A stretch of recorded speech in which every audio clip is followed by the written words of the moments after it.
Hi guys. So I'm actually working with Capcut today. It's one of those app I actually discovered, and I think it's a good one. You all should give it a try. So I'm going to show you how you can that's to remove noise background from your video. Why in Premiere, that's professional software, it's called Denoise. But this is how you can actually do that easily with Capcut here.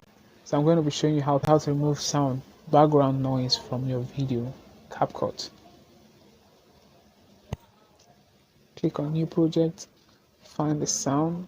Okay, let me use this, add video. Okay,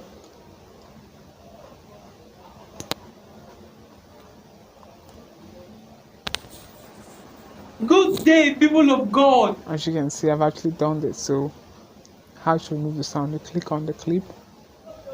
So once you click on the clip, you scroll, click on the clip, scroll. Now you're going to see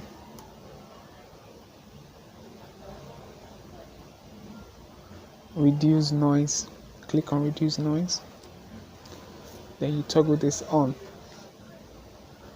Then you click on OK. Good day, So people of automatically it removes the background. So you can give this a try and give me your feedback. Alright, I'll see you in the next video.